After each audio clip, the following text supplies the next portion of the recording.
Hello everyone, welcome back to my YouTube channel. As all know this is Arpit Raj और आज के video में मैं लेकर के प्रस्तुत हूँ मैट्रिक्स यानी आव्यूह का 15th यानी 15वां वीडियो लेक्चर लेकर के, जिसमें हम डिस्कस करने जा रहे हैं conjugate and transposed conjugate of a matrix के बारे में, यानी संयुग्मी तथा परिवर्त संयुग्मी आव्यूहों के बारे में। तो वीडियो में आगे बढ़ने से पहले अगर अब तक आपने मेरे चैनल को सब्सक्राइब नहीं किया है तो मेरे चैनल को सब्सक्राइब कर लीजिए, क्योंकि इसी तरीके के मोस्ट यूजफुल मैथमेटिकल वीडियोस मैं डेली आप लोगों के लिए अपलोड करता रहता हूँ। So let's move towards the video. तो सबसे पहले हम डिस्कस करेंगे कि कंजुगेट ऑफ अ मैट्रिक्स यानी संयुग्मी आव्यूह क्या होता है। एक्चुअली ये जो कंजुगेट वर्ड है ये कॉम्प्लेक्स एनालिसिस से लिया गया है। कॉम्प्लेक्स नंबर्स जो होते हैं, हर एक कॉम्प्लेक्स नंबर का कंजुगेट होता है। तो जैसा कि हमने मैट्रिक्स का डेफिनेशन अब तक डिस्कस किया था, तो वहाँ पे हमने मैट्रिक्स के डेफिनेशन में डिस्कस किया था कि जो मैट्रिक्स होती है वो रेक्टेंगुलर एरे होती है और उसके जो अंदर एलिमेंट्स होते हैं वो या तो रियल नंबर्स होते हैं या फिर कॉम्प्लेक्स नंबर्स होते हैं। और हम ये भी जानते हैं कि जितने भी रियल नंबर्स होते हैं वो सभी के सभी कॉम्प्लेक्स नंबर्स होते हैं, है ना। तो अगर रियल है तब पर भी हम उस रियल नंबर को भी कॉम्प्लेक्स नंबर तो बोल ही सकते हैं, क्योंकि सारे के सारे रियल नंबर्स तो कॉम्प्लेक्स नंबर्स ही होते हैं और कॉम्प्लेक्स है तो कोई बात ही नहीं है। तो आज का जो हमारा टॉपिक है conjugate and transposed conjugate of a matrix, ये बेसिकली कॉम्प्लेक्स नंबर्स से ही रिलेटेड है, यानी कि अवयव में आए गए अवयवों के कंजुगेट से ही रिलेटेड है। अब अवयव में अब क्या होंगे, अब हम अवयव को थोड़ा कॉम्प्लेक्स नंबर्स की दृष्टि से पढ़ेंगे, यानी कि अब अवयव में अभी तक हम अवयव में रियल नंबर्स, अवयव के एलिमेंट्स को रियल नंबर्स लेकर के अभी तक हमने सारे कंसेप्ट्स देखे। लेकिन अब आगे के जो कुछ कंसेप्ट्स हैं, उन कुछ कॉन्सेप्ट्स को हम कॉम्प्लेक्स अवयव के अवयवों को कॉम्प्लेक्स नंबर्स लेकर के देखेंगे।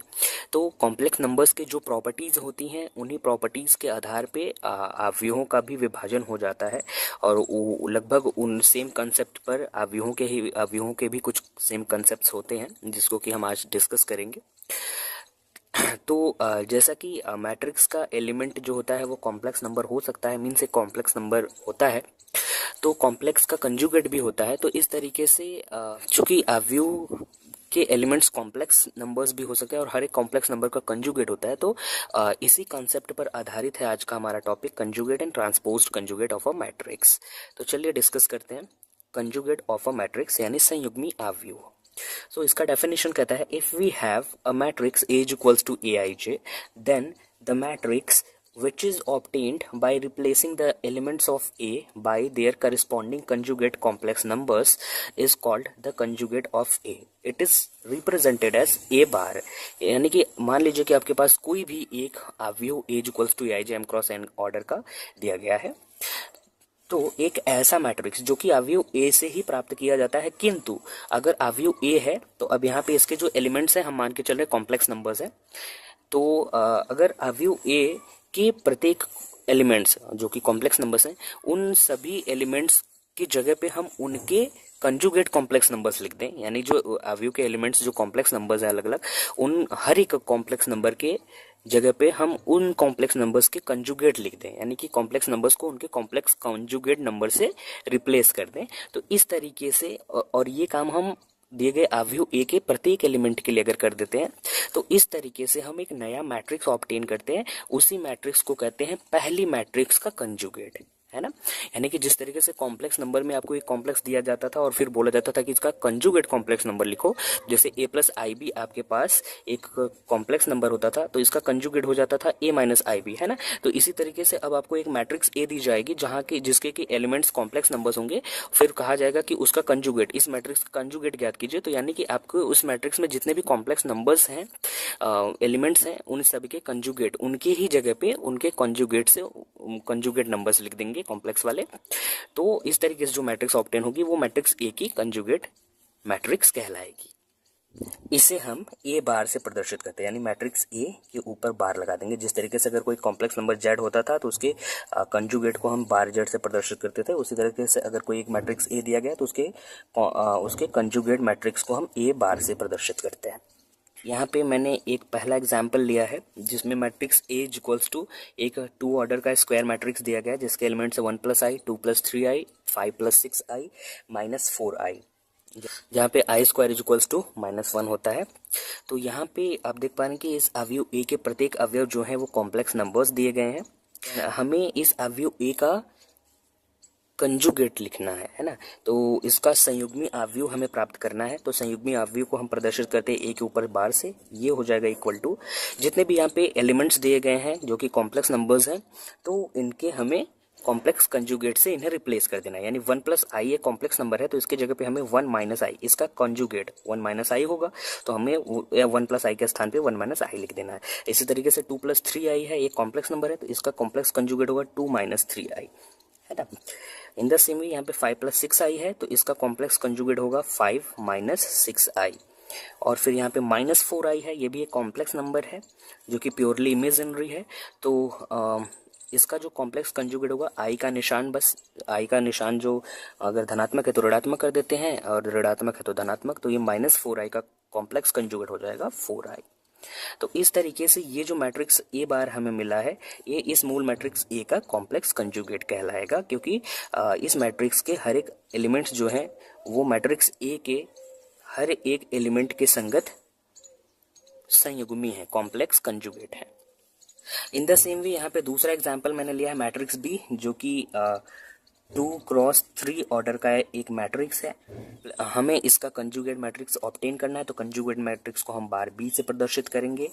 और ये होगा, ये कैसे प्राप्त किया जाएगा, जितने भी अवयव यहाँ पे दिए गए हैं उनके संगत कंजुगेट्स नंबर को लिख देने से। तो यहाँ पे 2 माइनस 3i के संगत कंजुगेट होगा 2 प्लस 3i, 4 प्लस 7i के संगत हो जाएगा 4 माइनस 7i, और 8, चूंकि ये रियल नंबर है, यहाँ पे कोई इमेजिनरी पार्ट है ही नहीं, तो और हम जानते हैं कि हर एक रियल नंबर का कॉम्प्लेक्स कंजुगेट वो खुद ही वही रियल नंबर होता है, तो 8 का कॉम्प्लेक्स कंजुगेट तो 8 ही हो जाएगा। यहाँ पे आई है प्लस आई है, तो इसका कॉम्प्लेक्स कंजुगेट माइनस आई हो जाएगा, क्योंकि आई का ही चिन्ह बदलने से तो हमें कॉम्प्लेक्स कंजुगेट प्राप्त होता है। और यहाँ पे 6 है तो रियल नंबर है, तो 6 का तो 6 ही हो जाएगा। यहाँ पे 9 माइनस आई है, आई का निशान माइनस है, तो इसका चिन्ह बदल देंगे तो वो कॉम्प्लेक्स कंजुगेट आ जाएगा 9 प्लस आई। तो इस तरह से हमारे पास मैट्रिक्स बी का कंजुगेट मैट्रिक्स बार बी ऑब्टेन हो चुका है। तो प्रोसेस एकदम सिंपल सा है। जो भी आपको मैट्रिक्स दी गई है उसके प्रत्येक एलिमेंट को अगर उसके संगत कंजुगेट से आप रिप्लेस कर देंगे, तो इस प्रकार से जो मैट्रिक्स ऑब्टेन होती है वो मूल मैट्रिक्स की कंजुगेट मैट्रिक्स कहलाती है। यहाँ पे एक नोट है जो कि कह रहा है, from the above examples it is clear that if a equals to aij m cross n, then bar a is equals to bar aij m cross n, where bar aij is the complex conjugate of aij। कहने का मतलब यह है कि अगर आपका a equals to aij m cross n order का कोई एक मैट्रिक्स है, तो इसका कंजुगेट मैट्रिक्स जो होगा उसका भी ऑर्डर तो सेम ही होगा, बस फर्क इतना हो जा रहा है कि आप aij, ये कॉम्प्लेक्स नंबर होगा, aij की जगह पे इस कॉम्प्लेक्स नंबर aij का संयुग्मी कॉम्प्लेक्स नंबर लिख दे रहे हैं, यानी बार aij लिख दे रहे हैं, है ना, where bar aij is the complex conjugate of aij।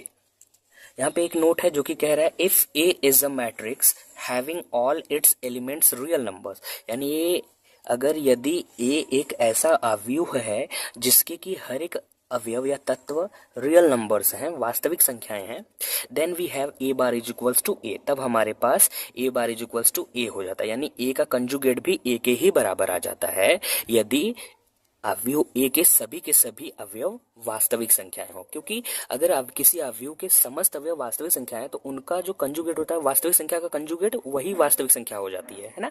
तो इस तरीके से अगर किसी अवयव ए के सभी अवयव जो है वो वास्तविक संख्याएं हैं, तो उनका कंजुगेट जो होगा वही वास्तविक संख्याएं हो जाएंगी, है ना। तो इस तरीके से आपको ए बार भी ए के ही बराबर मिल जाएगा, है ना। फॉर एग्जाम्पल यहाँ से आप देख भी सकते हैं कि इफ एज इक्वल्स टू 1 2 3 4 5 6, ये हमारा 2 क्रॉस 3 ऑर्डर का एक रियल एलिमेंट्स वाला एक मैट्रिक्स है। इसका अब हम कंजुगेट निकालेंगे, तो 1 का कंजुगेट तो 1 ही हो जाएगा क्योंकि ये रियल नंबर है, 2 का भी कंजुगेट 2 हो जाएगा, रियल नंबर है, 3 का भी कंजुगेट 3 होगा, 4 का भी 4 होगा, 5 का भी 5 होगा, इसी तरह से 6 का भी 6 हो जाएगा। तो इस तरह से आप देख पा रहे हैं कि चूंकि अवयव ए के प्रत्येक अवयव वास्तविक संख्याएं थी, इसलिए अवयव ए का जो कंजुगेट होगा यानी ए बार जो होगा मैट्रिक्स, उसकी प्रत्येक एलिमेंट भी वास्तविक संख्याएं ही होंगी, क्योंकि हर एक वास्तविक संख्या का कंजुगेट या संयुग्मी वही वास्तविक संख्या होती है। तो यहां से आपको मिल चुका है ए बार इज इक्वल्स टू ए। यही इस नोट्स का मतलब था। अब हम कुछ इंपॉर्टेंट फैक्ट्स डिस्कस करेंगे किसी मैट्रिक्स के कंजुगेट से संबंधित। यहाँ पे कहा जा रहा है if A bar and B bar be the conjugates of A and B respectively, यानी ए बार और बी बार यदि अवयवों ए तथा बी के क्रमशः कंजुगेट्स हों, संयुग्मी हों, तो हमारे पास ये 4 मोस्ट इंपॉर्टेंट फैक्ट्स होते हैं कि bar of A is equals to ए, यानी कि अवयव ए का संयुग्मी फिर उसका संयुग्मी जो होता है वो अवयव ए के ही बराबर आ जाता है ना। इसको आप देख सकते हैं कि अगर मान लीजिए कि आपके पास एक matrix A is equals to दिया गया है आई 2i 1 और यहाँ पे माइनस आई, ठीक है। तो इसका जब आप बाहर निकालेंगे ए बार इज इक्वल्स टू, यहाँ पे आई का संगत हो जाएगा कॉम्प्लेक्स कंजुगेट माइनस आई, यहाँ पे माइनस 2i, यहाँ पे 1 रियल है तो 1 ही रहेगा, माइनस आई का आपके पास प्लस आई आ जाएगा, है ना। फिर ये जो ए बार आया है अब इसका भी बार ले लीजिए, तो ए बार का बार ये आपके पास आ जाएगा, माइनस आई का कंजुगेट होगा आई और माइनस 2i का कंजुगेट होगा 2i, 1 का कंजुगेट 1 ही होगा, प्लस आई का कंजुगेट हो जाएगा माइनस आई, है ना। तो इस तरीके से अगर आप इस मैट्रिक्स और इस ओरिजिनल मैट्रिक्स को देखें तो ये दोनों सेम ही है, यानी ए बार का बार जो है वो आपका ए के बराबर आ जाएगा। तो यही यहाँ पे लिखा गया है कि the conjugate of A is equals to the matrix A itself. यहाँ पर दूसरा फैक्ट है जो कि कहता है कि दो मैट्रिसेस के योग का जो कंजुगेट होता है वो उन मैट्रिसेस के अलग अलग कंजुगेट्स के योग के बराबर होता है। Means bar of A plus B is equals to A bar plus B bar, where A is equals to A I J M cross and B is equals to B I J M cross N, जहाँ पे ए और B दोनों ही समान order के matrices हैं, क्योंकि समान order करेंगे तभी हम इन्हें जोड़ सकते हैं, है ना। तो इसका कहने का मतलब है कि अगर आपके पास दो मैट्रिसेस दी गई हैं तो चाहे पहले आप उन्हें जोड़ लें फिर उसका कंजुगेट निकाल लें, या फिर उन मैट्रिसेस का अलग अलग कंजुगेट निकाल करके तब उन्हें जोड़ लें, वो दोनों रिजल्ट्स आपको सेम ही मिलेंगे।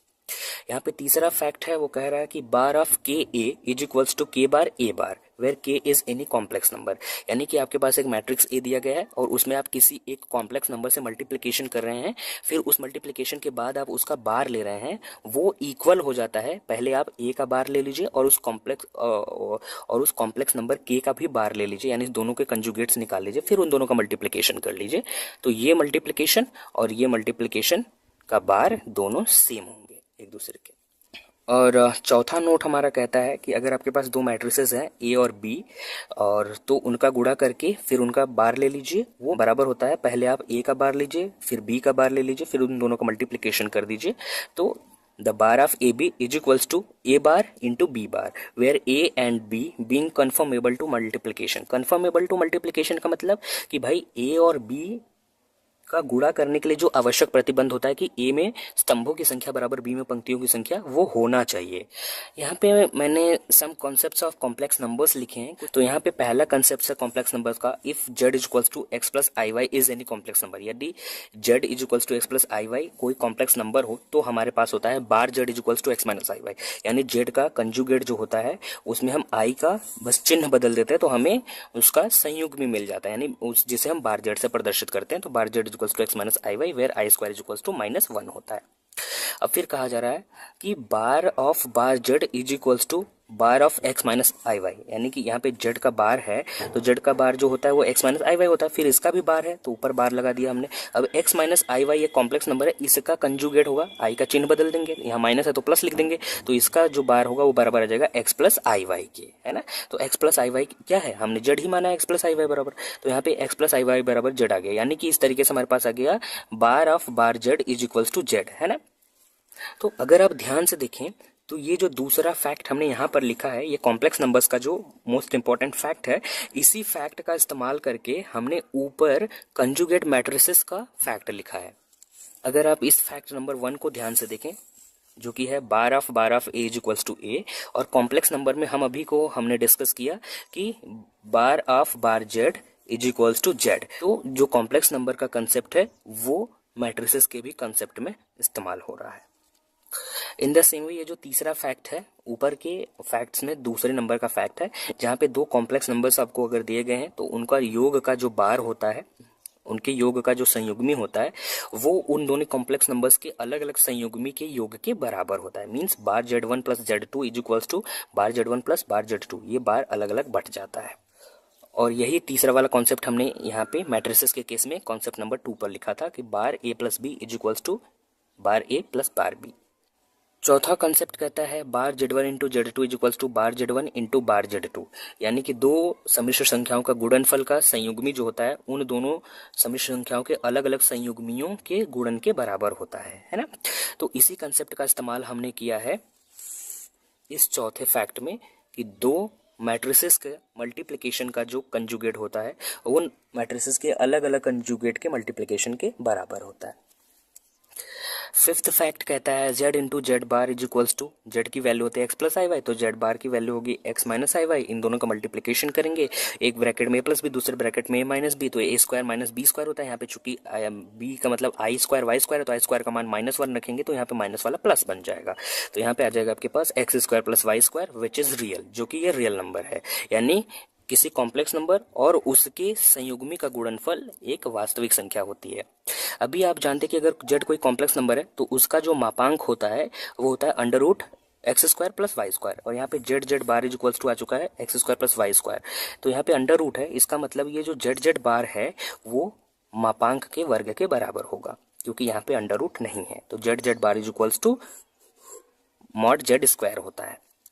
सातवां फैक्ट हमारा कहता है if z is equals to z bar, यानी कि यदि कोई कॉम्प्लेक्स नंबर अपने कंजुगेट के ही बराबर हो तो उस केस में आपके पास होगा x plus I Y equal to x minus I Y. यहाँ से x से x एक दूसरे को कैंसिल करेंगे तो और ये आई वाई को इस साइड लाएंगे तो ये बन जाएगा 2i y इक्वल टू 0। यहाँ से 2i नॉट इक्वल टू 0 है तो y इक्वल टू 0 आ जाएगा। यानी कि इस complex number z is equals to x plus I Y में यहाँ पे y 0 है तो इसका मतलब केवल x बचा, तो यहाँ से आ जाएगा आपके पास z is equals to x, और x एक वास्तविक संख्या होती है ना।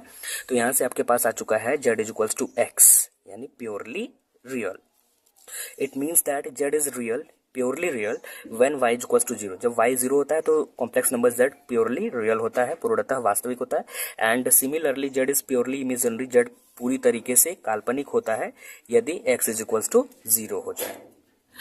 यहाँ पे एक ब्यूटीफुल सा ऑब्जर्वेशन है जो कि कहता है if determinant of a is equals to a plus I B then determinant of bar a is equals to a minus B, that is determinant of a bar is equals to bar of determinant a।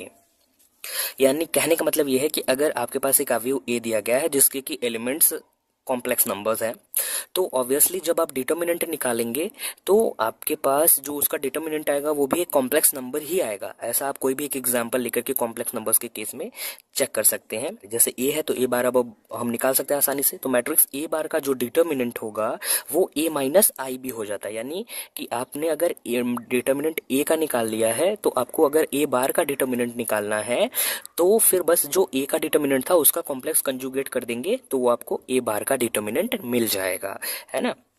यानी कि यहाँ से स्पष्ट होता है कि a बार का जो डिटर्मिनेंट होता है वो डिटर्मिनेंट a का जो डिटर्मिनेंट होता है उसी का कॉम्प्लेक्स कंजुगेट होता है। यानी कि determinant of a bar is equals to bar of determinant a। इसको हम एक एग्जाम्पल से यहाँ पे जस्टिफाई करेंगे। यहाँ पे हमने एक मैट्रिक्स A लिया है जिसको कि आप देख पाए जिसके एलिमेंट्स कॉम्प्लेक्स नंबर्स हैं, तो फिर यहाँ पे हमने इसका डिटर्मिनेंट निकाल लिया। तो डिटर्मिनेंट इसका होगा ऐसे एलिमेंट्स का मल्टीप्लिकेशन करेंगे 1 प्लस आई इंटू 2 माइनस थ्री आई आ जाएगा। इसे सॉल्व किया तो हमारे पास आ रहा है 5 माइनस 4i। देखिए डिटर्मिनेंट ऑफ a आ गया हमारे पास 5 माइनस 4i जो कि एक कॉम्प्लेक्स नंबर है। तो फिर अब जो a बार हम निकालेंगे उसका डिटर्मिनेंट अगर 5 प्लस 4i आ जाएगा तो हमारा ये ऑब्जर्वेशन सही होगा। तो यहाँ पे अब हम क्या करेंगे कि हमने a बार निकाल लिया तो 1 प्लस आई के करस्पॉन्डिंग 1 माइनस आई के करस्पॉन्डिंग माइनस आई, 3 के करस्पॉन्डिंग तो 3 ही होगा क्योंकि एक रियल नंबर है।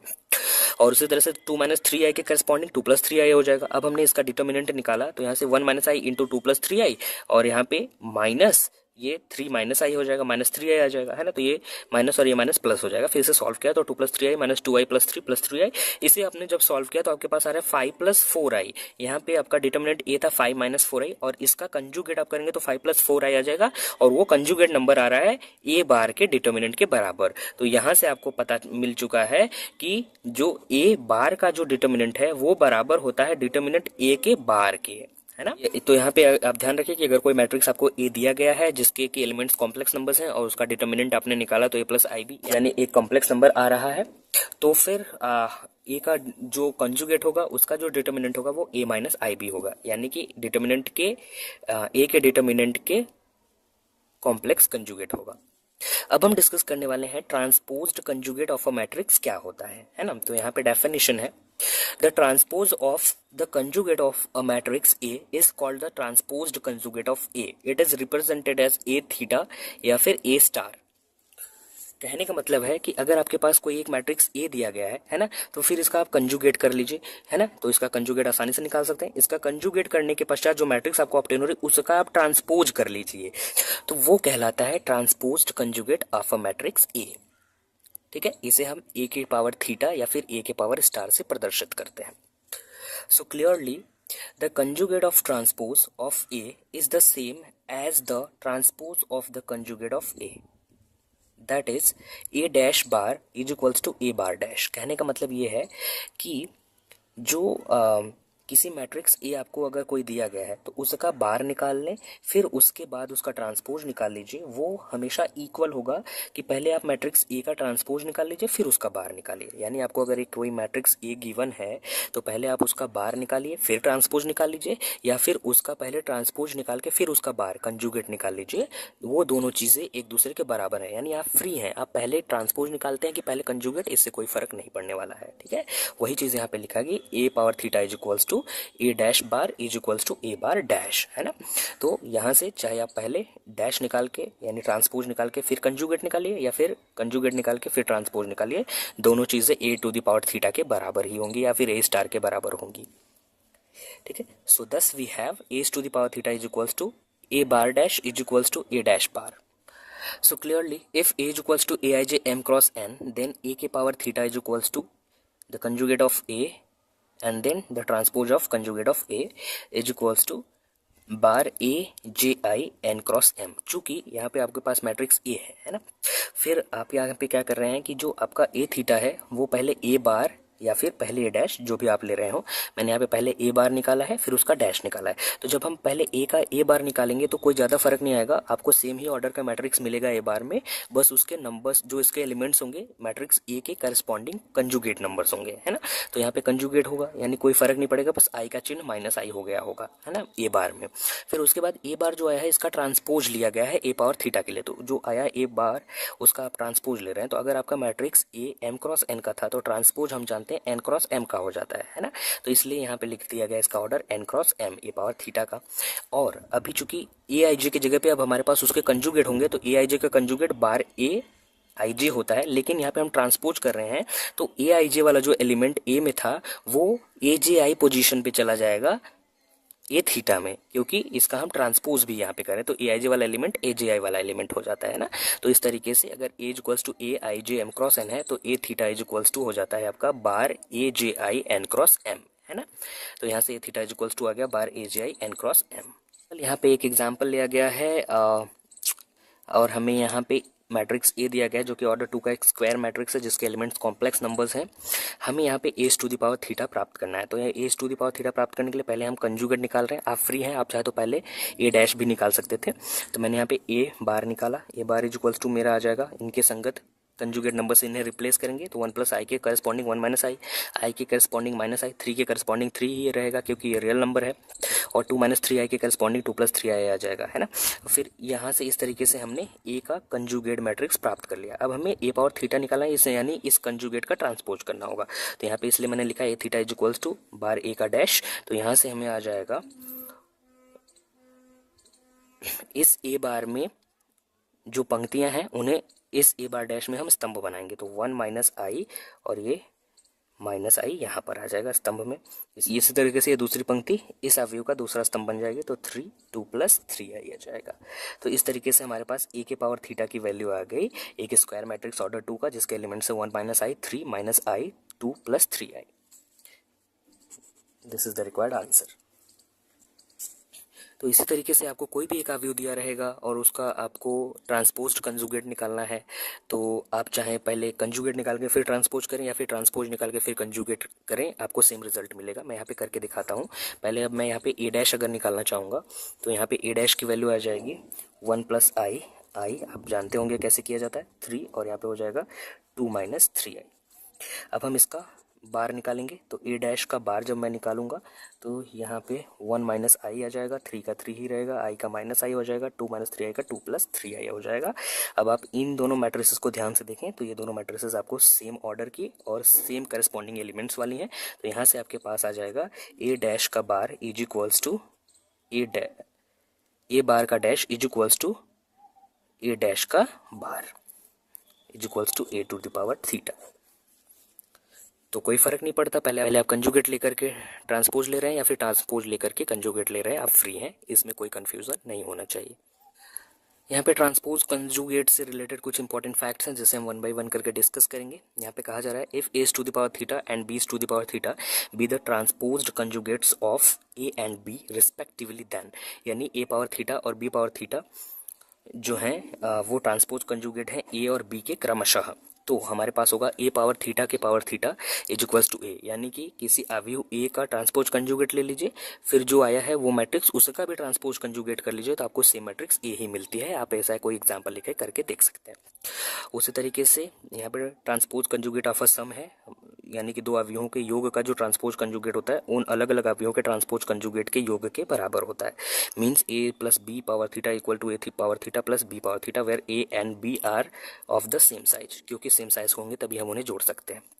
थर्ड प्रॉपर्टी कहती है द ट्रांसपोज कंजुगेट ऑफ के A is equals to bar के a⁴, where k is being any complex number.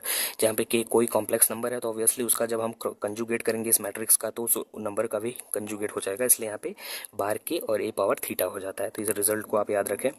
उसी तरीके से दो मैट्रिसेस के गुणन का जो ट्रांसपोज्ड कंजुगेट होता है वो उन मैट्रिसेस के रिवर्स ऑर्डर में ट्रांसपोज कंजुगेट्स के मल्टीप्लिकेशन के बराबर होता है, यानी ab into b⁴ is equals to b⁴ into a⁴, where a and b being conformable to multiplication, जहाँ a और b गुणन करने के योग्य हो, यानी पहले अवयव में स्तंभों की संख्या बराबर दूसरे अवयव में पंक्तियों की संख्या, ये कंडीशन फुलफिल हो रहा। तो ये तो थे transposed conjugate of a matrix से रिलेटेड कुछ इंपॉर्टेंट फैक्ट्स। आप इन्हें याद रखें, जहां भी आवश्यकता पड़ेगी आगे के प्रूफ्स में हम इनका इस्तेमाल करेंगे यथासंभव। अब हम जो टॉपिक डिस्कस करने जा रहे हैं, जो स्पेशल टाइप की मैट्रिसेस के बारे में डिस्कशन करने जा रहे हैं, वो बहुत ही ज़्यादा मोस्ट इम्पॉर्टेंट टॉपिक है और एग्ज़ाम्स में जनरली इसका डेफिनेशन और इस पर बेस्ड बहुत सारे न्यूमेरिकल क्वेश्चंस पूछ लिए जाते हैं। तो एग्ज़ाम की दृष्टि से और नॉलेज की दृष्टि से बहुत ही इंपॉर्टेंट टॉपिक होने वाला है, जिसको कहा जाता है यूनिटरी मैट्रिक्स, है ना। तो अब हम डिस्कस करने वाले हैं कि यूनिटरी मैट्रिक्स क्या होता है और इस पर बेस्ड प्रॉब्लम्स को हम किस प्रकार सॉल्व करते हैं। तो यहाँ पे डेफिनेशन है यूनिटरी मैट्रिक्स का, जो कि कहता है स्क्वायर मैट्रिक्स ए। यहाँ पे ध्यान दें कि यूनिटरी मैट्रिक्स के डेफिनेशन में मैट्रिक्स ए जो है वो स्क्वायर है। A square matrix A is said to be unitary if 8⁴ into A is equals to I, यानी आपके पास अगर कोई स्क्वायर मैट्रिक्स वर्ग अवयव A है तो उसे आप यूनिटरी मैट्रिक्स बोलोगे जब आप A का ट्रांसपोज्ड कंजुगेट यानी a⁴ निकाल लेंगे, फिर उसमें a से मल्टीप्लिकेशन कर देंगे तो फिर आपको आइडेंटिटी मिल जाए, है ना। यानी transposed conjugate of a into A is equals to identity अगर आपको मिल जाती है तो इस मैट्रिक्स A को हम कहते हैं कि यह यूनिटरी मैट्रिक्स है। तो इस डेफिनेशन को आप भली भांति नोट कर लें, याद कर लें, ये मोस्ट फ्रिक्वेंटली एग्जाम्स में पूछा जा रहा है। अब देखें, सिंस हम जानते हैं कि the determinant of a⁴ is equals to determinant of a bar, क्योंकि a⁴ जो होता है वो ट्रांसपोज्ड कंजुगेट होता है, यानी कि कोई ट्रांसपोज है फिर उसका कंजुगेट है ना। तो मैट्रिक्स का ट्रांसपोज करने से तो उसके डिटर्मिनेंट का मान तो नहीं बदलता, लेकिन उसका कंजुगेट करने से उसका मान बदल जाता है और किसी मैट्रिक्स के कंजुगेट मैट्रिक्स का जो डिटर्मिनेंट होता है उस मैट्रिक्स के डिटर्मिनेंट के कंजुगेट के बराबर होता है। तो उस तरीके से यहाँ पे आ जाएगा determinant of a⁴ is equals to determinant of a bar and we have a⁴ into as equals to I. ये ऊपर के डेफिनेशन से हमारे पास है a into a⁴ is equals to I, है ना। अभी हम दोनों पक्षों का डिटर्मिनेंट लेंगे तो हमारे पास आएगा determinant a⁴ into A is equals to determinant of I. यहाँ से हम जानते हैं कि determinant of A B is equals to determinant of A into determinant of b होता है तो वो बट जाएगा, तो यहाँ से आ जाएगा determinant of A power theta into determinant of A is equals to determinant of I. तो यहाँ पे जैसे कि हमने लिखा है determinant of A power theta is equals to determinant of A bar, तो यहाँ पे हमने रख दिया और इसके जगह पे डिटर्मिनेंट ऑफ ए बार यहाँ पे रखा है, तो determinant of A into determinant of A bar is equals to 1 हो गया है ना, क्योंकि डिटर्मिनेंट ऑफ ए जो होगा वो एक कॉम्प्लेक्स नंबर होगा और डिटर्मिनेंट ऑफ ए बार जो होगा वो भी कॉम्प्लेक्स होगा। ये मॉड नहीं है, ये डिटर्मिनेंट का निशान है ना। मॉड हम अभी आगे बड़ा सा बनाएंगे। तो हम जानते हैं जैसे कॉम्प्लेक्स नंबर के केस में Z into Z bar is equals to होता है बार मॉड जेड का स्क्वायर, है ना, यानी कि एक समिश्र संख्या और उसके संयुग्म का गुणनफल जो होता है उस समिश्र संख्या के मापांक के वर्ग के बराबर होता है। तो ये चूंकि डिटर्मिनेंट ऑफ ए एक समिश्र संख्या है, तो डिटर्मिनेंट ऑफ कंजुगेट ऑफ ए ये भी एक उस समिश्र संख्या होती है जो कि इसके संयुग्मी होती है।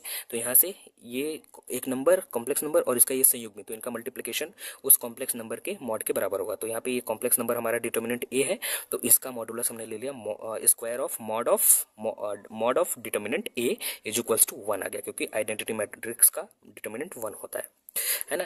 यहाँ पे मैंने समझाया भी है, चूंकि डिटर्मिनेंट ऑफ ए जो होते हैं कॉम्प्लेक्स नंबर होता है ए प्लस आई बी, तो ए बार का जो डिटर्मिनेंट होता है वो ए माइनस आई बी हो जाता है। तो इसलिए ए इंटू ए बार जब आप करोगे तो यहाँ पे इन दोनों का मल्टीप्लिकेशन करोगे तो A plus A square plus B square आ जाएगा, जो कि modulus of A plus I B के होल स्क्वायर के बराबर होता है। तो यहाँ से और ये ए प्लस आई बी का जो ए प्लस आई बी है वो डिटर्मिनेंट ऑफ ए है, तो यहाँ पे हम लिख सकते हैं whole square of mod of determinant of a. तो वही यहाँ पे हमने लिखा है। यहाँ से हम मॉड ऑफ डिटर्मिनेंट ऑफ ए की वैल्यू निकालेंगे, तो यहाँ से ये आ जाएगा +1, क्योंकि मॉडुलस जो है वो नेगेटिव नहीं होती है, ठीक है, तो -1 यहाँ पे हम नहीं लेंगे। तो इस तरीके से यहाँ पे आप देख रहे हैं डिटर्मिनेंट ए का जो मापांक है वो 1 आ गया, क्योंकि ए के एलिमेंट्स कॉम्प्लेक्स नंबर्स हैं, तो उसका जो डिटर्मिनेंट होगा वो भी एक कॉम्प्लेक्स नंबर होगा और उस कॉम्प्लेक्स नंबर का मापांक 1 आ गया, यानी यूनिमॉड्यूलर कॉम्प्लेक्स नंबर है। तो दस the determinant of a unitary matrix is of unit modulus, है ना, यानी कि कोई भी यूनिटरी मैट्रिक्स ए जो होगा उसका जो डिटर्मिनेंट होता है वो एक कॉम्प्लेक्स नंबर होगा और उस कॉम्प्लेक्स नंबर का जो मापांक आप निकालेंगे, मॉडुलस निकालेंगे, वो इक्वल टू 1 आता है। तो ये था मोस्ट इंपॉर्टेंट फैक्ट कि यूनिटरी मैट्रिक्सेस का डिटर्मिनेंट का मॉडुलस इक्वल टू 1 होता है। Now since we have A power determinant of A power theta into A is equals to determinant of I is equals to 1, कि determinant of I is equals to 1 होता है। तो यहाँ से अब और हमने अभी देखा कि जो अवयव ए है उसके डिटर्मिनेंट का मापांक जो है वो 1 है ना, यानी यहाँ से ये पता चलता है कि ये जो डिटर्मिनेंट ए है ना, वो नॉट इक्वल टू 0 रहा होगा, क्योंकि 0 का मापांक 1 के बराबर नहीं आ सकता किसी कॉम्प्लेक्स नंबर का, है ना, अगर वो शून्य है तो इसलिए यानी किसी कॉम्प्लेक्स नंबर का मापांक 1 है, तो यानी वो कॉम्प्लेक्स नंबर यानी डिटर्मिनेंट ऑफ ए जो है वो नॉट इक्वल टू 0 होगा। चूंकि डिटर्मिनेंट ए यानी ए का जो डिटर्मिनेंट है वो 0 नहीं है, इसका मतलब कि इस ए का इनवर्स निकाला जा सकता है, यानी ए इज इनवर्टिबल, यानी ए इज नॉन सिंगुलर। तो thus a is non singular, hence a inverse is possible. But we have A power theta into a equals to I. हमने यूनिटरी मैट्रिक्स के डेफिनेशन में देखा है into a power theta into a equals to I है हमारे पास। तो यहाँ से हम क्या करेंगे, a to the power theta is equals to ये ए उस साइड भेजेंगे तो यहाँ पे आ जाएगा ए इनवर्स आई, है ना। ये एक्चुअली ये होना चाहिए आई इंटू ए इनवर्स, तो उससे कोई फर्क नहीं पड़ता है क्योंकि ये बाद में ए इनवर्स ही आ जाएगा। तो a to the power theta is equals to I a inverse हो जाएगा, और आई इंटू ए इनवर्स यानी आई आइडेंटिटी मैट्रिक्स में किसी का भी गुणा करते हैं तो वही मैट्रिक्स आ जाती है, तो यहाँ से a power theta is equals to A inverse आ जाएगा, है ना। And we know that a inverse A is equals to I is equals to A inverse. ये किसी मैट्रिक्स के इनवर्स और उस मैट्रिक्स के मल्टीप्लिकेशन का ये गुणधर्म है कि A inverse A is equals to I is equals to A inverse. तो यहाँ से ए इनवर्स जो है वो हमारा ए पावर थीटा है, तो a power theta into A is equals to I आ गया बराबर a into a power theta आ गया, है ना। तो यहाँ से ये हमें बताता है, ये रिजल्ट ये हमें बताता है कि आप यूनिटरी मैट्रिक्स के डेफिनेशन में तो आपने लिखा है a power theta into a equals to I, लेकिन आप अगर a into a power theta निकाल दे रहे हैं तो वो भी आपके आई के बराबर आएगा। मीन्स अगर ए जो आपका यूनिटरी है तो ए के पावर थीटा भी आपका यूनिटरी मैट्रिक्स होता है ना। ए के पावर थीटा ही यहाँ पे आप देख पा रहे हैं वो ए इनवर्स होता है, यानी कि अगर आपका मैट्रिक्स ए आपका यूनिटरी है तो उसका ए पावर थीटा निकाल दीजिए, वही आपका उस मैट्रिक्स का व्युत्क्रम होगा। यानी आपको कहा जाए कि अगर एक मैट्रिक्स ए यूनिटरी है तो इसका व्युत्क्रम ज्ञात करो, तो आप क्या करेंगे, उसका बस ट्रांसपोज्ड कंजुगेट निकाल देंगे, वही उस मैट्रिक्स का, वही उस यूनिटरी मैट्रिक्स का इनवर्स हो जाएगा। So thus a square matrix A is unitary if and only if a power theta A is equals to I is equals to A power theta। यहाँ पे कुछ मोस्ट इंपॉर्टेंट नोट्स है जिसे हम discuss करेंगे। पहला है A is unitary if and only if a power theta into A is equals to I is equals to A power theta, जैसा कि हमने अभी डिस्कस किया। दूसरा नोट है the modulus of the determinant of a unitary matrix is unity, that is mod of determinant of A is equals to 1, ये भी हमने ऑलरेडी डिस्कस कर लिया है। एंड थर्ड है if A is unitary then A inverse is equals to A power theta, जैसा कि अभी हमने ऊपर देखा। एंड फोर्थ नोट्स है if A and B both are the unitary square matrices of the same order, यानी अगर दो मैट्रिक्स आपको दिए गए हैं जो कि यूनिटरी हैं और वर्ग आव्यूह हैं अब सेम ऑर्डर की, then A B and B A are also unitary matrices. तो उन दोनों मैट्रिक्स का गुणनफल चाहे किसी भी ऑर्डर मिले, चाहे ए बी लिखें चाहे बी ए, ये दोनों भी यूनिटरी मैट्रिसेस होती हैं। तो ये तो रहे यूनिटरी मैट्रिसेस से रिलेटेड कुछ मोस्ट इंपॉर्टेंट फैक्ट्स और ऑब्जर्वेशंस। अब यूनिटरी मैट्रिसेस के कंसेप्ट को और भी अच्छे से समझने के लिए हम ले रहे हैं एक छोटा सा एग्जाम्पल। तो यहाँ पे हमने यूनिटरी मैट्रिक्स पर एक एग्जाम्पल लिया है जो कि कहता है prove that matrix B is equals to 1/√3 into a square matrix of order 2 whose elements are 1, 1 plus i, 1 minus i and minus 1 is unitary। हमें प्रूफ करना है कि ये मैट्रिक्स b जो है ये यूनिटरी है ना। तो b को यूनिटरी प्रूफ करने के लिए हमारे पास होना चाहिए b power theta into b is equals to identity, है ना। तो पहले हमें b पावर थीटा निकालना पड़ेगा। b पावर थीटा होता है ट्रांसपोज्ड कंजुगेट ऑफ b। तो यहाँ से हमारे पास गिवन दैट है b is equals to 1/√3 and into this matrix. तो अब यहाँ से हम b बार निकालेंगे। तो यहाँ पे b बार जो है इस पूरे का बार होगा, चूंकि ये एक स्केलर है और रियल नंबर है तो इसका बार, इसका कॉम्प्लेक्स कंजुगेट ये नंबर खुद ही होगा। तो यहाँ पे b बार भी 1/√3 हो जाएगा, 1/√3 का बार। और यहाँ पे इसके एलिमेंट्स का इसके एलिमेंट्स के कंजुगेट्स हम लिखेंगे तो 1 का तो 1 ही होगा क्योंकि रियल नंबर है। 1 प्लस आई का 1 माइनस आई हो जाएगा और 1 माइनस आई का 1 प्लस आई हो जाएगा। -1 का -1 ही होगा क्योंकि वो एक रियल नंबर है। अब यहाँ से हम b पावर थीटा निकालेंगे तो b बार का ट्रांसपोज होगा। तो हमें इस मैट्रिक्स का ट्रांसपोज कर लेना है। तो 1/√3 तो बचा रहेगा और यहाँ पे 1 का 1 ही हो जाएगा और 1 माइनस आई यहाँ पे आ जाएगा, 1 प्लस आई ऊपर चला जाएगा, -1 अपनी जगह पे बना रहेगा। तो इस तरीके से हमने b पावर थीटा निकाल लिया है और b हमारे पास ऑलरेडी गिवन है। अब हम चेक करेंगे b power theta into b। Now अब हम चेक करेंगे b power theta into b की वैल्यू। तो b पावर थीटा की वैल्यू है 1/√3, 1 प्लस आई, 1 माइनस आई, -1 और फिर b की वैल्यू है 1/√3, 1 प्लस आई, 1 माइनस आई, -1। यहाँ पे ये दोनों स्केलर्स हैं 1/√3, तो इससे हम एक साइड कर लेंगे। तो यहाँ से 1/√3 और 1/√3 ये मिला देंगे 1/3 बना देंगे। तो यहाँ से आ जाएगा 1/3 और इन दोनों मैट्रिसेस को हम एक बार फिर से लिख लेते हैं। 1 प्लस आई, 1 माइनस आई, -1 और यहाँ पे 1 प्लस आई, 1 माइनस आई और -1। चूँकि दोनों सेम मैट्रिसेस हैं बट देखते हैं इनका मल्टीप्लिकेशन क्या आएगा। तो यहाँ से इस लाइन के तहत मल्टीप्लिकेशन करेंगे तो 1 का 1 में होगा, 1 प्लस आई का 1 माइनस आई में करेंगे तो +1 स्क्वायर माइनस आई स्क्वायर, तो यहाँ पे -आई स्क्वायर आ जाएगा। और फिर उसके बाद 1 प्लस आई, -1 माइनस आई, उसके बाद 1 माइनस आई, फिर उसके बाद -1 प्लस आई, फिर उसके बाद 1 माइनस आई स्क्वायर एंड यहाँ पे आ जाएगा आपका +1। इसे सॉल्व करेंगे तो हमारे पास आएगा 1/3 और 1 2 हो जाएगा, माइनस आई स्क्वायर से +1 हो जाएगा तो यहाँ पे 3 आ जाएगा और यहाँ पे आई से आई कैंसिल हो जाएगा, 1 से 1 कैंसिल तो यहाँ पे 0 आ जाएगा और यहाँ पे भी आई से आई कैंसिल और 1 से 1 कैंसिल तो यहाँ भी 0 आ जाएगा। यहाँ पे 1/2 और ये आई माइनस आई स्क्वायर से +1 तो यहाँ पे 3 आ जाएगा। तो यहाँ से 1/3 आप इसमें से 3 कॉमन कर सकते हैं तो यहाँ पे आ जाएगा 3/3, यहाँ पे जाएगा 1 0 0 1, तो यहाँ 3 से 3 कैंसिल हुआ तो आपके पास आ गया 1 0 0 1 और ये आपका ऑर्डर 2 का आइडेंटिटी मैट्रिक्स होती है यानी आई आ गया इक्वल टू। तो इस तरीके से आपके पास आ चुका है b power theta into b is equals to identity matrix I. तो चूंकि b power theta into b equals to identity I आ गया है, इसका मतलब b जो है वो आपका यूनिटरी मैट्रिक्स है, b इज यूनिटरी। तो इसी तरीके से आपको ढेर सारे प्रॉब्लम्स दिए जा सकते हैं जिनमें एक मैट्रिक्स दिया जाएगा और कहा जाएगा कि सिद्ध कीजिए ये यूनिटरी है ना। तो तो अभी हमने यूनिटी मैट्रिसेस के जितने भी प्रॉपर्टीज़ या इंपॉर्टेंट फैक्ट्स डिस्कस किए हैं उनको अगर आप चेक करना चाहें तो 1 बाय 1 करके इस अवयव की सहायता से आप चेक कर सकते हैं कि वो रिजल्ट्स सही हैं या फिर गलत। आप ज़रूर करके देखें। तो आज की वीडियो में सिर्फ इतना ही। कल फिर मिलेंगे एक नए वीडियो के साथ। अभी तक अगर अपने चैनल को सब्सक्राइब नहीं किया तो चैनल को प्लीज़ सब्सक्राइब कर लें। तो जल्द मिलते हैं एक नए वीडियो के साथ। Thank you very much for watching this video.